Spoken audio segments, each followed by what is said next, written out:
Hey, welcome back. In the last lecture, we mapped out the Microsoft AI landscape. Now we're going to zoom in on something that comes up constantly in the exam, the different agent types. You'll see questions like, which agent type for this scenario over and over again. So let's make sure you've got this one nailed down. Microsoft defines three main agent types, and they're organized by how much autonomy they have. And this is really the key distinction. First up, prompt and response agents. These have low autonomy. They wait for the user input, they process it, and maybe they do some reasoning, and they give you an answer. But they don't go off and do things on their own. So think of it as a chat bot, a chat-based support bot that answers questions, or a simple Q&A type system. The user asks, the agent answers, and that's it. Second, task agents. These have some autonomy, medium autonomy. They can actually execute bounded tasks using tools. Key word here is bounded. They're not going rogue. They might escalate an issue to a human, or look up data in a system, or trigger an approval workflow. But they still typically need a human to kick things off. Third, last, is autonomous agents. These are in the high autonomy, heavy hitter section. They can plan, reason, and act independently over multiple steps. Picture a supply chain monitoring agent that proactively watches inventory levels, flags issues and before they become problems, and even adjusts the orders automatically. Now here's the trade-off you need to understand for the exam. Higher autonomy equals more power, but also more risks.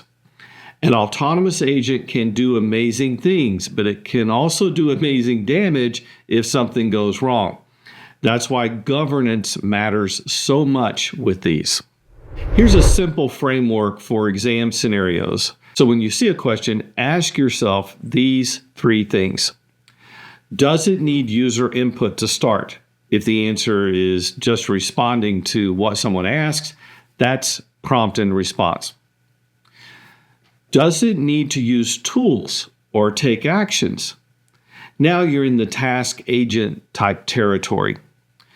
Does it need to work independently, plan its own steps, run in the background? That's the autonomous agent. Now, let's map these agent types to the platforms that we covered in the last section. Copilot Studio supports all three types. That's right, all three.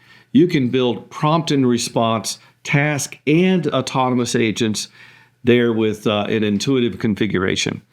It's good for rapid development when you don't need a lot of heavy customization. The Azure AI Foundry enhances autonomous agents. So when you need custom models or sophisticated reasoning or a multi-agent orchestration, that's when Foundry comes into play. Your standard model's not cutting it, Foundry.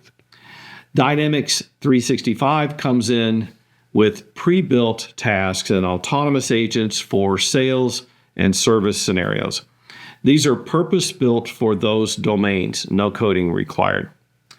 And Microsoft 365 Copilot is mostly prompt and response. It's helping you with your documents, your emails, your meetings, but you can extend it with custom agents from Copilot Studio if you need more. Let me give you a classic exam example.